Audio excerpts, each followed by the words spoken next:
Look what I'm holding here. I've had this hanging on my wall behind me here for almost 20 years. This is one of my favorite Mercedes grills. This was back in the era when you could tell it was a Mercedes-Benz. There was no other car on the road that looked like it.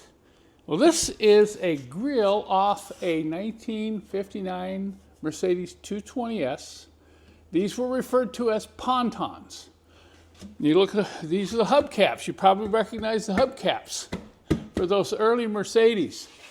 And the reason they called it a ponton wasn't because it was a part of a bridge. I used to fly seaplanes, and we used to call the floats pontons. No, not pontons, we call them pontoons.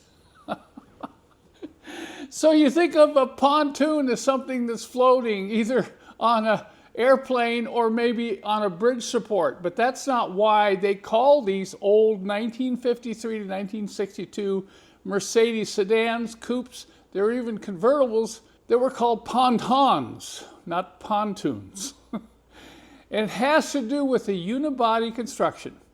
These were the first Mercedes that were built with a unibody construction, and that's why they were lovingly called pontons. So I have this fondness for pontons. I remember when I first got into Mercedes, I thought, man, these are really cool. In fact, the first time I saw one, it reminded me of an old cartoon that I used to watch when I was a kid called Mr. Magoo. Any of you old guys out there, you know what that cartoon is. You remember that green car had that round body, very similar to a lot of these old Mercedes pontons, not pontoons. I want to take you along on a ride on what are affectionately called the Mercedes Pontons. They're the classic old round-bodied Mercedes that you see here that were produced in the 1950s and right up to early 1960s.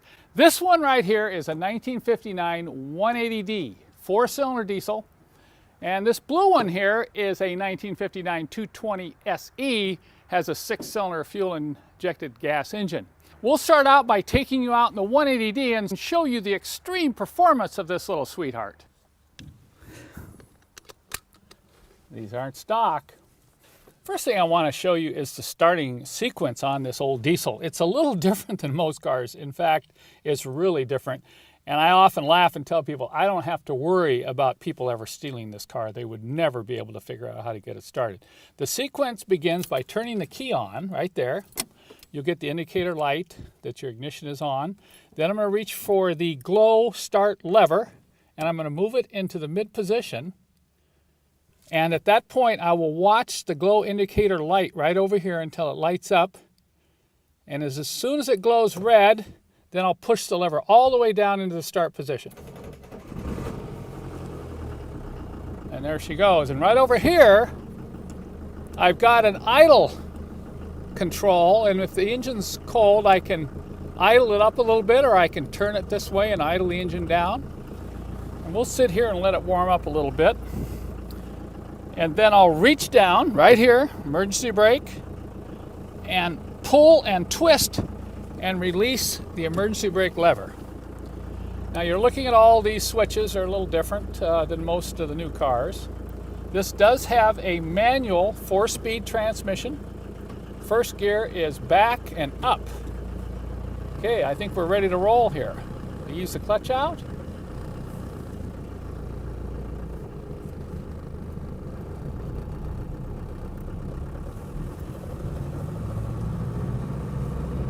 The car only has 73,000 original miles on it. So the steering's tight, the shift linkage is tight, the whole suspension is tight in the car, and it really is fun to drive. Now you have to be aware of traffic when driving this. In other words, you need to look a half a mile down the road so you don't pull out into traffic and get somebody angry at you. But you know, it's not going to throw you back in the seat, but you can see here I'm right up to 45 miles an hour right now, cruising along with semi-modern traffic, so to speak. I wish you could be in the car with me right now so you could see how smooth this car rides. It's got the old-fashioned blinkers. We'll turn on the blinker to turn left, shift down into third.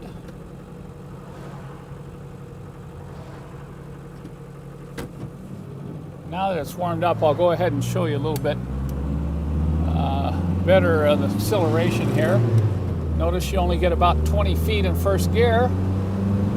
We're in second, get up to about 30, shift into third.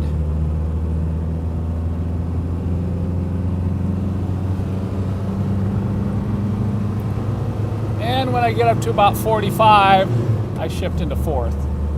Transmission shifts very smoothly, and the engine has really good power for an old 180 four-cylinder.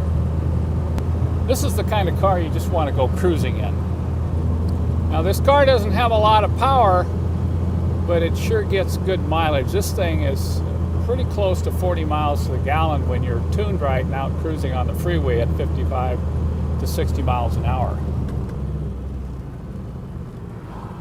Pull back into the farm here, and hope you enjoyed a little short cruise in this little sweetheart. We'll get ready to take you out in the larger S-Class Ponton next.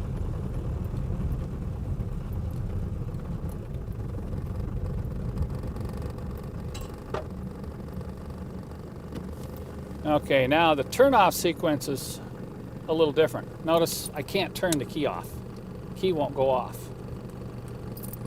So I have to shut the engine off with a lever first, then I can turn the key off and remove the key. Okay, the starting sequence on the 220 SE is a little more simple than that 180D, but it's still kind of funky.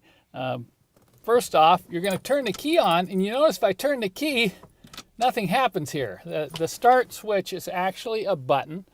Those of you who've been around real old cars know that that wasn't all that uncommon back in the 30s, 40s, and 50s. So we'll just take and lightly touch the button here. Look at that little sweetheart run. One of the things I really enjoy about driving this car, it has enough power and enough performance to stay up with modern freeway traffic. And that's really something for a 1959 car. It also handles and rides well. This car is pretty much all original, including all the interior, except it has been repainted once in the original color. And I acquired this car from the original owner about 10 years ago. Now I've warmed up the engine, so we'll do a little power pull out here if we can and get out into this traffic. And you can see the difference between this car and the 180. Okay, here we go.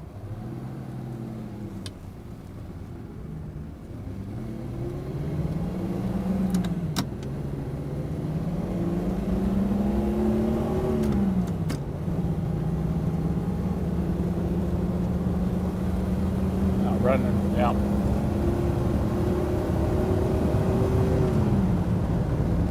Now I'm just going to sit here and we'll just cruise down this road, get up to about 60 miles an hour, and you can kind of feel how it's very quiet and very smooth. It has, you know, independent suspension, overhead cam engine. I'm cruising along here at about 50, and this engine's revving up pretty good.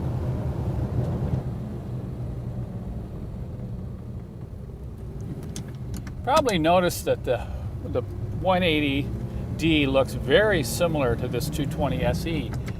It's because they actually have the same body. From the firewall aft, the bodies are identical.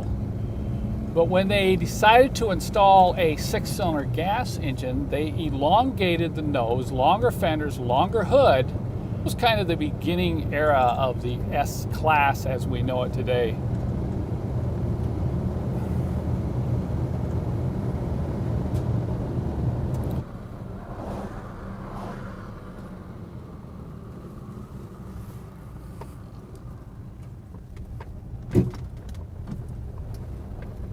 Sorry about that.